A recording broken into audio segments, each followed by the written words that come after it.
Can he start with a win? Can he start with a bang? He is traditionally a slow starter, as we saw earlier today, but this is where he needs to move through the gears and bring his best. He cannot afford to lose in this game with the white pieces against Alireza Firouzja. And I can't believe we're talking about Magnus like this. Magnus losing with white, but look at him. He does not seem to be the confident Magnus that has won so many world championship titles in all time controls. So he trots out the Trompowsky, this bishop on g5. It could take on f6 at some moment, but for Alireza, he is locked in. He is ready. And why should he be scared? He just took down Magnus Carlsen. Why not do it a second time in just a day? Yeah, he did it in a 4-game match. He's young. He's full of energy. Can he do it in a 2-game match now? And this is a cousin of the London system. The white bishop moved to a different square, different ingredients, but similar pawn chain for Magnus Carlsen. This was the game he won, where he set up this triangle of pawns for white. He later pushed a pawn to f4. Will we see that happen again? Firouzja, spending a little bit more time than his opponent at these early stages, trades off a set of pawns. But what next? Will Black's light square bishop come out? Who do you think is going to be the happier at this early stage, Robert? Well, I think that both sides are sort of feeling the other out. It is a new match. We just saw Alireza Firouzja take down Magnus Carlsen, but you have to forget about that if you're Firouzja too. It's not like you have a lead. You're starting from zeros. So the opening, it seems standard. Magnus Carlsen, he plays the Trompowsky even on the world's biggest stages. Let's not forget that World Championship match where he played the Trompowsky in the first game. And for Alireza, he has never won a Champions Chess Tour event. Is today going to be the first? He'll have to play sturdy defense in this first game, David. I was going to ask you, do you break the pin with g5 if you are Alireza? He says no. He's playing this more solidly. However, Robert, once the white king has committed to that flank, it looks like a bit of a sitting target. So pawn to g5, I think, would be justified, but it depends on your mood. You do burn a lot of bridges. Firouzja staying flexible. Note how he's trying to provoke Magnus, bait Magnus into taking on f6, because that would only guide another black pawn towards the center, open up the semi-open g-file there, and Magnus wisely rejects that option. I've got to say, it's the Carlsbad structure. This pawn structure arises from a variety of openings. The Queen's Gambit declined, the Caro-Kann defense. Magnus is pretty much playing a Queen's Gambit declined with reverse colors.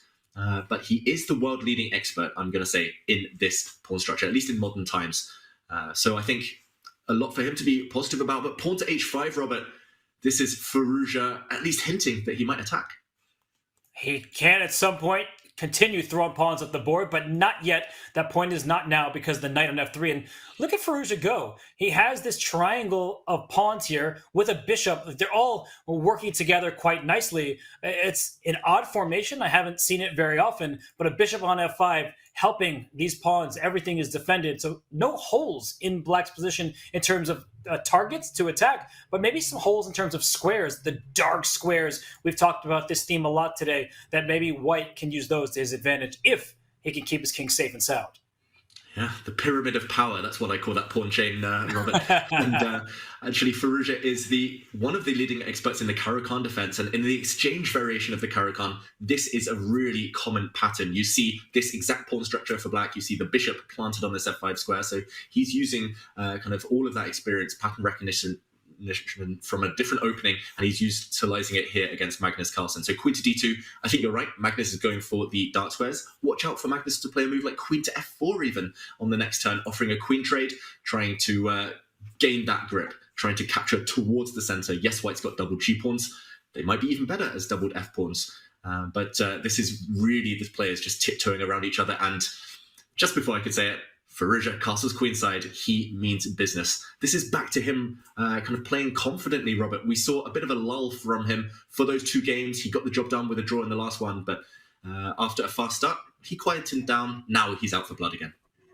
It's like we're back to the very first game that we saw today between them, where it was a piece sacrifice for 3 pawns, and then Magnus, he went wrong deep down in that game where he had only one way out. So you see a4. Here comes the pawn storm from the white side. But the problem is the attack isn't clear.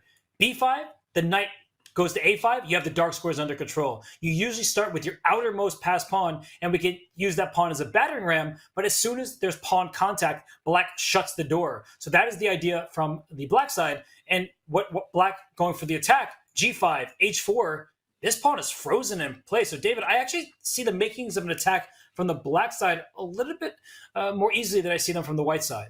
Fully agree. There's a hook after all, that white pawn on g3. You hook it open and you drag the h-file open for that black rook. Knight to h4, a good move, I feel, not just to block the advance, the continued inevitable advance of the black pawns, but also to hint that you might trade off a set of pieces and black's attack will lose a lot of power if that does indeed happen. How does he keep pedaling? How does he keep the momentum going, Robert, here for black? It looks like Firouzja's done everything possible to play ambitiously on the front foot, but what next?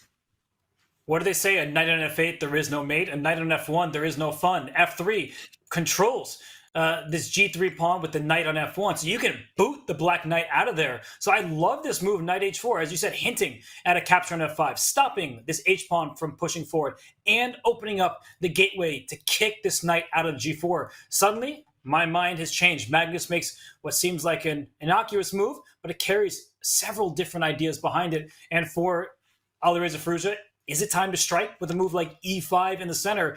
There is risk to that as well, because as soon as you push pawns, you may not have the same control you did a turn ago. Yeah, I don't think it's in his vocabulary, backward retreat, Robert. I think pawn to e5, just go for it. It's what the fans want to see. I think it's his best chance as well to keep setting these unorthodox kind of problems for Magnus Carlsen.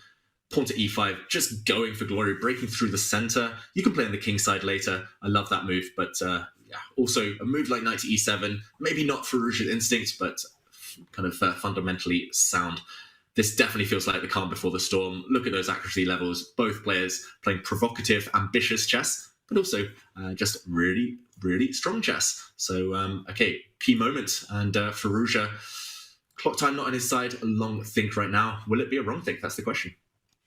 Ooh, you're a rhyming man today. Ever the poet, you know it. David Howell is giving us some wisdom here. But it is true that sometimes players, they would make a move instantly in bullet. They then spend quite a lot of time when they have minutes on the clock. It is a critical moment. So for Firouzja, he needs to look if this capture is happening. And if he ever has to take away from the center, then that d5 pawn becomes a target. So you don't want to capture in that direction. e5 is striking, but it's committal. As I was saying, you don't want to capture away from the center. He actually invites this swap of pieces, David, and h4 becomes a threat. But how about these two pawns? Who is gaining the upper hand here? Oof, I can see why he found this attractive. I can see why he found it tempting, Firouzja. Clear-cut plan. The queen is going to slide across to h7 as well. It's got all the outlines of a checkmating attack. But strategically, you're busted now, those ugly doubled pawns. And it's very much a race. You have to checkmate white before, for example, white's able to pick up the f5 pawn. I'm looking at moves like queen to d3 or bishop to d3, which is, I think, just been played. There we go. Taking the f5 pawn will undermine the integrity of the black knight's position, the beautiful post on g4. And if you can't deliver checkmate, your position might just collapse. So really huge decision there. I think in the right spirit, Robert, but maybe not the most accurate, maybe allowing a bit too much fun for white. And I guess Alireza might have overestimated his attacking chances. The problem is that once the f5 pawn drops, white can actually prevent black from teaming up on the h-file. And moves like queen h7, you're not in time to strike with this pawn push to h4. In many of these positions, white can, in fact, play pawn to f3 to challenge this knight, to force it backwards, and then white can still march forward over on the other flank where the black king sits, lying in wait for the attack to commence. So bishop d3, excellent awareness from Magnus Carlsen. Alireza, once again, long think. Will it be a wrong think, David? Yeah, and you're spinning out the rhymes too, Robert. I do feel that long think he had, this going for g5, changing the structure, provoking white to kind of probe at these black weaknesses. He might be regretting it already, because look how much time he's using right now. He's given Magnus kind of something obvious, something clear to do. That's the last thing you want against a world-class player. Knight to e7, he's mixing up his plans now. He was going forward, he was going on the attack, now retreating, going defensive. It's kind of inconsistent. We talked about his form, occasionally inconsistent for Firouzja, but yeah, his play here, it just feels a bit wrong. And now I'm not sure what next for white. Attractive moves would be maybe either pawn to f3 if you really want to kick away that black knight. Rook to e6 looks super tempting as well. Just entering the black camp, going for some of those weak black pawns. more importantly, activating the other rook, the rook on a1 via the e-file, double stack them. Yeah, it's suddenly Magnus with a bunch of extra time. He's got obvious moves. Firouzja, his queen's path towards the king side's also been cut off. I fear for black suddenly, even though I love the kind of spirit behind these ideas. I think it might be going wrong, Robert. And it goes to show how you as a chess player, everyone watching, you can't tunnel in. You can't just go for the attack because you have to watch out for the base of your position. The foundation is rocky. These double pawns are not healthy. As David just mentioned, I love this move, rook to e6. F3 can be played later, but if you play F3, there's no taking it back, and then the white knight is a bit stuck on F1. Otherwise, your pawn on G3 will be loose. So these are big decisions, and especially when you're touching a pawn, you can't take it back. So Magnus Carlsen thinking here, I don't think this is a wrong time for him to do so. He is up so much time, 3+ minutes, and rook e6, rook e1 to follow. White's play starts to come very obviously, and black is on the back foot. Yeah, I think Magnus here, he's just calculating what would happen after a move like rook to e6 if Firouzja just says, okay, I've had enough build-up. Now it's time to actually enact my real plan. Pawn to h4, blow open the h-file, and some stuff to calculate there, I do admit. So I think very wise moment for Magnus to pause. He's looking into the future, trying to read Firouzja's mind, trying to calculate with clarity exactly what he should be doing. But the eval bar here, I think, Robert, to be trusted. We sometimes don't say that in these complicated positions. It does feel like White's got enough control. I don't see the attack yet. I don't see Black breaking through in time because White's kind of going to gain tempi. White's going to gain a lot of momentum, hitting that black knight on e7, first of all. And this question mark here, I think it's really about the move 2 turns ago, that g5 pawn push. At this stage, it's difficult for black to play. Now the knight is kicked. It goes back, and both of our plans, David, kicking the knight and bringing the rook in for white to attack this loose pawn on f6, rook e1 next. The harmony is there from the white side. And now h4, it just looks even less potent because the knight is on the wrong square. This knight on the rim is dimming black's attacking chances. That rook needs an open file, not a pawn and a knight in its path, especially if all of these pawns start collapsing on the king side over here. I think that black is in some trouble. Yeah, definitely in some trouble. And again, it's all about that momentum. It's all about the initiative. You want to kind of be consistent. You want to keep throwing things forward at your opponent. As soon as you step back, give your opponent time. Yeah, Magnus now reasserting control. And pawn to f3, that move I wanted to mention, it did lose a bit of the eval, at least according to the bar, but makes Magnus's plan even more simple. It makes the black knight feel really clunky, really clumsy, and big threats now hitting that black knight, kicking it to c8. I don't know what the rhyme is for the c8 square. We've talked about f8, f1. Black, I'm not going to call it a Steve, that black knight. Yeah, that knight c8 might seal his fate. You're moving backwards when your whole plan was to unleash an attack. Where is that vicious onslaught? Where are you going after the white king? That white king, it's tucked away right now. And moves like h4 in the near future, I could probably just grab it as your knight is loose on h6. So there has not been this happy coordination of pieces for black. The ideas, they haven't been kind of in combination with one another. And now white is the one who is first to the attack, carving out light squares, and only white has a light square bishop. If you play b6 here, there's going to be future problems on these light squares. If you take, you're opening up a file in front of your king. David, this is as unpleasant as a position can get. Ugh, yeah, he does play b6 out of necessity more than anything there. And I don't know how he does it, Robert. Every game, win or loss, Magnus somehow installs a pawn on h3 or a6 or h6, just those alpha zero type of ideas. Magnus is obsessed and he gets a lot of success from it. Look at the white knight now. This is a real steed, a real stallion, jumping forward, hitting the d5 pawn. And it does feel like black is already on the brink of collapse. I'm looking at the clock, I'm looking at the board, and it's all going wrong. Queen d7, he's just inviting white to play the move he wanted to last turn. Knight takes d5. What does he have up his sleeve? Magnus is just going to go a pawn up. Material, be greedy here. Why not?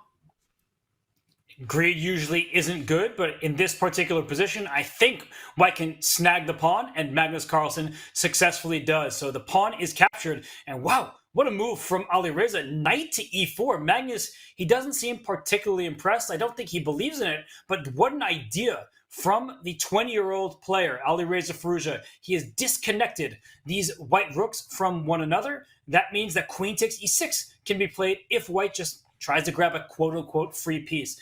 That knight on e4, it doesn't drop. And so, as I look at this position, it's becoming tactical. And Magnus, he wanted full control. Alireza says, not so fast. Wow, Alireza, he's so focused on this game. He wants it more than anything, this victory. Knight e4, what a cool move. Just chaos button, indeed pressed. We see the eval bar. Magnus, whoa, rook sacrifice on b6. I was going to say he can give up material in a bunch of ways. I did not see this one. He's given up rook for bishop here, or rook for minor piece, Robert, but that black king is so open. What is the count? That move was given a question mark. It's a very difficult position for black. This move makes a lot of sense, but I'm just trying to quickly count the material. Black has 5 pawns, white has 7, so 2 extra pawns for white. White has this bishop here, black has this rook over here, so it's 2 pawns and a bishop for a rook. That's about even in terms of point value, but look at the king safety. Black's king, not very safe, especially after this move b5. This knight will hop back to b4, and then it will jump forward to c6 with a check and a fork. White's king is tucked away. So, David, it was a fantastic exchange sacrifice there from Magnus. He responded excellently to some stellar tactics from Firouzja. So both players are playing quite well. It's just that Firouzja never got his attack off the ground. He was sort of stuck in place, and Magnus has been able to capitalize. Yeah, Magnus really showing class when it counts, when it matters. I love that 3-step idea, Robert. Pawn to b5, knight back to b4, into c6. That's just a winning concept here. The black king will not survive the wrath of that white knight. And okay, he's giving up pawns, Magnus. He's at least opening up the black king even further, but he needs the breakthrough. Suddenly, we did that count, and things are getting dramatic. Magnus still down rook for bishop, but the pawns are dropping. Rook takes knight is a big threat. The white minor piece is a bit loose in the center. Magnus needs a knockout blow. Is that still retreating the knight back to b4? Is it trying to break the white rook into the 7th rank somehow? The recurring pattern of the rook on the 7th rank, always doing the business.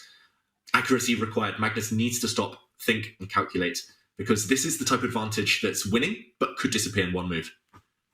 It's no longer one-sided. Instead of just Magnus pressing forward, stealing a pawn, and playing safe, for example, rook to b1, black will give up the queen down here to get that loose knight on d5, and we're talking about 2 rooks versus a queen. Now, white's king is still safer, so you should be happy if you're Magnus Carlsen, but not thrilled, because at some point, a knight to g4 will eliminate the escape squares for the white king. So we're going to see some imbalances. I think that Magnus, he needs to strike quickly. I just said rook b1. Objectively, it might be good, but I would be a bit uncomfortable by that choice.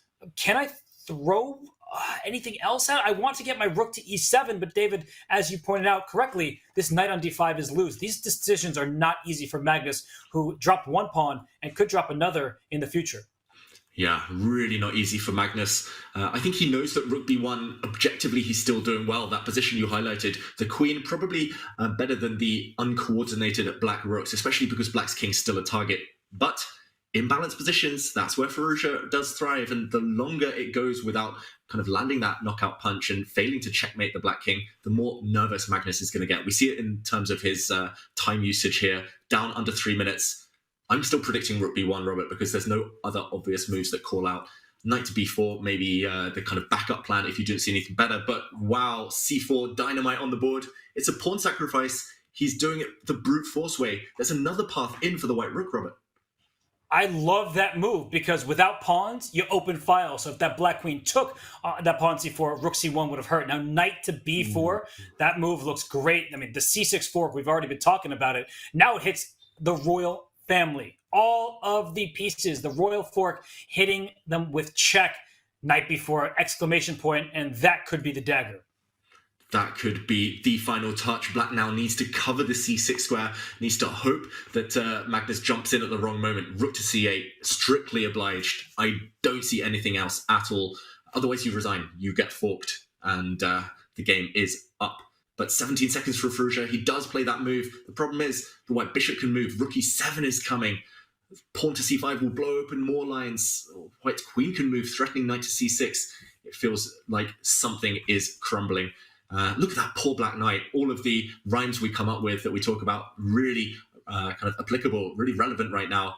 Black's defending with only a king and queen. It's not going to almost game over.